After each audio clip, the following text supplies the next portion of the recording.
وقت میں تھی، اور میں نے جب آپ کو عدالتوں میں چاہے وہ میاں نواز شریف صاحب کی پیشی ہو، میری ہو، شہباز شریف صاحب کی ہو، یا پی ایم ایل این کے کسی بھی لیڈر کی ہو، آپ لوگ سب عدالتوں میں پہنچتے تھے، لڑائی لڑتے تھے، اور بہت کمٹمنٹ کے ساتھ، بہت پیشن کے ساتھ، جذبے کے ساتھ آپ لوگوں نے وہ پورا مشکل وقت جو ہے وہ گزارا۔ اور جو یہ بات انہوں نے ابھی کہی کہ عدالت کے فرش پہ پسینہ گرا ہوتا تھا، یہ چیز میں نے اپنی آنکھوں سے دیکھی ہے، اس میں کوئی دو رائے نہیں۔ اور جب مجھے اب یہ بھی یاد آتا ہے کہ جب میری والدہ کا الیکشن تھا، مرحومہ کلثوم نواز شریف کا NA 120 تھا، تب اس میں جس طرح آپ سب نے میرے ہاتھ بازو بن کے آپ نے میرا ساتھ دیا، اور آپ میدان میں اترے، ایک ایک پولنگ سٹیشن پہ آپ نے اپنی ڈیوٹی سنبھالی، ان کی دھاندلی کو روکا اس کو، اور وہ جو ہمارے اریسٹس ہو رہے تھے اور جو ہمارے کارکنوں کے ساتھ زیادتی ہو رہی تھی، وہاں پر آپ نے جس طرح سے ان کو لیگل ایڈ دی، جس طرح سے آپ نے ان کو لیگل پروٹیکشن دی، میں دل کی گہرائیوں سے سب چیزوں کی نہ صرف قدردان ہوں بلکہ وہ چیزیں مجھے یاد ہیں۔ یہ بھی نواز شریف صاحب کے بیانیہ جو تھا، ووٹ کو عزت دو، اور جو زیادتیاں ان کے ساتھ ہوئیں، جو ناانصافیاں ان کے ساتھ ہوئیں، جو ان کے لیے عدل کے علیحدہ معیار قائم کیے گئے، اس پہ آپ سب نے جو اپنا رول پلے کیا، میں یہ سمجھتی ہوں کہ وہ بہت لائق تحسین ہے، اور ان کے بیانیے کو آگے بڑھانے کے لیے جو کردار آپ نے ادا کیا ہے وہ ناقابل فراموش ہے، اس میں کوئی شک نہیں۔ اور مجھے یہ بھی یاد ہے کہ جب میاں صاحب GT روڈ سے نکلے، اور وہ جو عدالتی فیصلے تھے جس میں پاناما کیس تھا، جو بدنام زمانہ اقامہ کیس تھا، اس کے بعد جو وکلاء کنونشن ہوا جس میں آپ لوگوں نے بہت بڑی تعداد میں شرکت کی، اور اس میں آپ نے یہ نعرہ دیا، یہ جو کالا کوٹ ہے میاں تیرا ووٹ ہے، یہ مجھے وہ دن بھی اچھی طرح یاد ہے۔ اور اس کے بعد وہ جو نعرہ تھا اس نے ایک موومنٹ کی شکل اختیار کر لی، تو یہ اس کی جو اس کا اوریجن تھا وہ آپ سب کی جد و جہد میں تھا، تو مجھے اس چیز کا احساس ہے۔ مجھے اس چیز کا بھی احساس ہے کہ شاید لیڈرشپ کے لیول پہ وہ آپ کو توجہ نہیں دی گئی، وہ رسائی نہیں دی گئی جو آپ کا حق تھا۔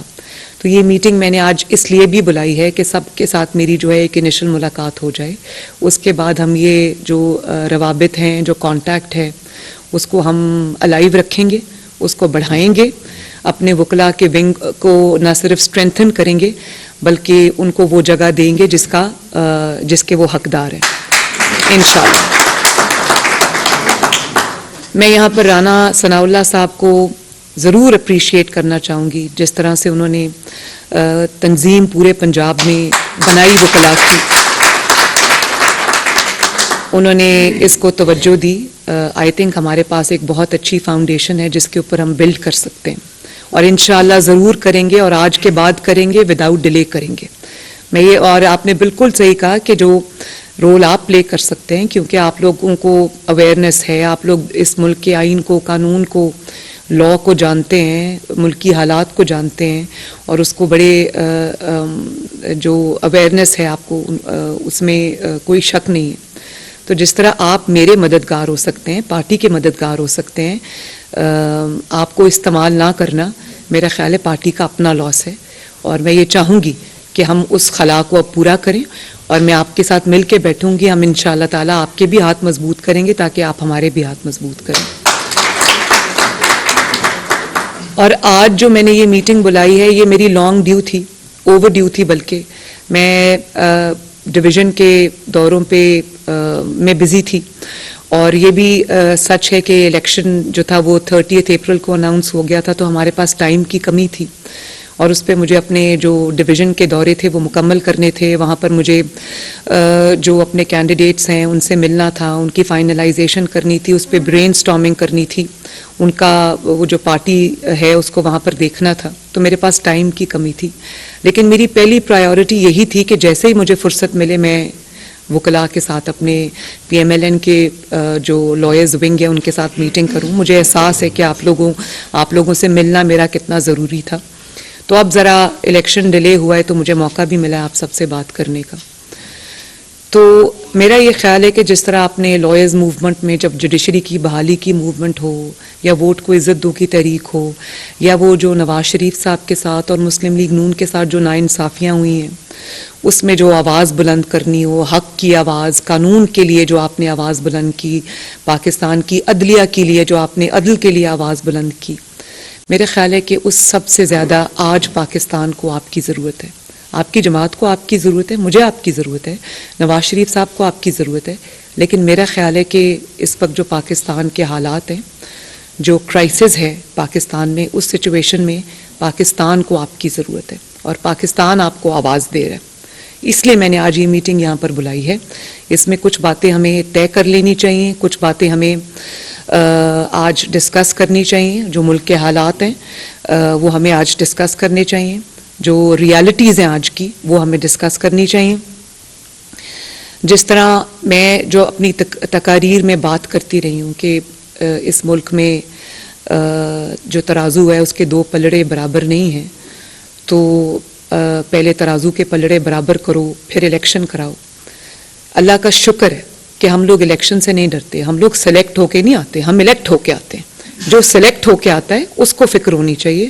اور کل آپ نے شیخ رشید صاحب کی گفتگو سنی، ان کی جو پوری سیاست ہے پی ٹی آئی کی وہ اس چیز پہ بیس کرتی ہے کہ کون سی تقرری کب ہو رہی ہے. تو کل ان کے منہ سے یہ بات نکل گئی جلسے میں لاہور کے کہ جو یہ چاہتے ہیں کہ جو اکتوبر میں الیکشن اس لیے ہوں کیونکہ اس میں یہ چیف جسٹس چلے جائیں گے، دوسرے چیف جسٹس آ جائیں گے.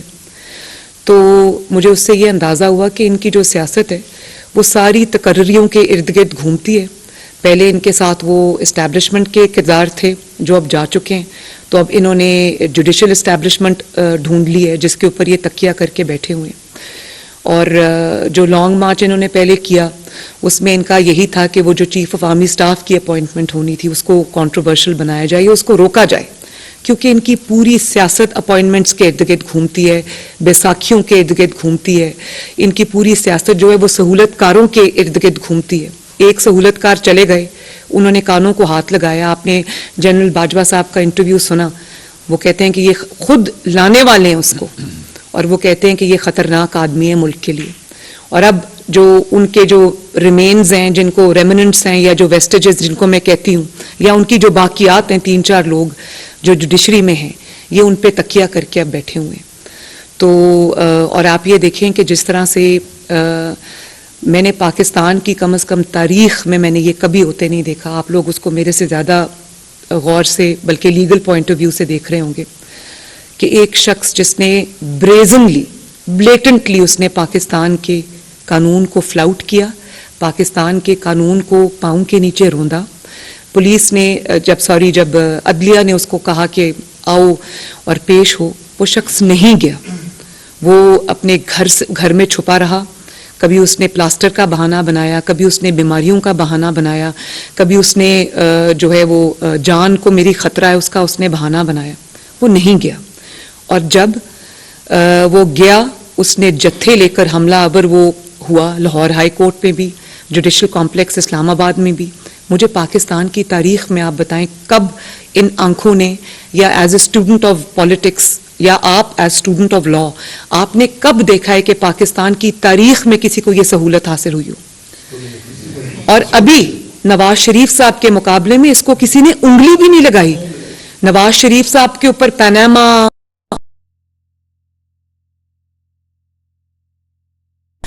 کے مقدمات تھے تو اقامہ نکال کے لے آئے، بیٹے سے تنخواہ نکال. میں بھی اپنی دنیا کا، پوری دنیا کا یہ واحد کیس ہے جس میں صرف پاکستان کا نہیں پوری دنیا میں جو عدل و انصاف ہے اس کا سر شرم سے جھک گیا کہ ایک سٹنگ پرائم منسٹر کو، ایک الیکٹڈ پرائم منسٹر کو آپ نے بلیک لا ڈکشنری نکال کے آپ نے اس کو صرف اس لیے نکال دیا کیونکہ اس کے پاس ایک ایکسپائرڈ اقامہ تھا اور اس نے اپنے بیٹے سے جو تنخواہ لینی تھی وہ نہیں لی.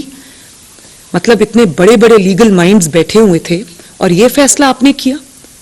اور اس کے بعد جب کل جنرل باجوہ صاحب نے یہ بات کہی کہ بیگمات کے کہنے پر یہ فیصلے ہوتے ہیں اور بیگمات کے پریشر پہ یہ فیصلے ہوتے ہیں، تو بیگمات کا جو فین کلب ہے، ہم نے تو ہمیشہ یہ سنا تھا کہ قانون اندھا ہوتا ہے،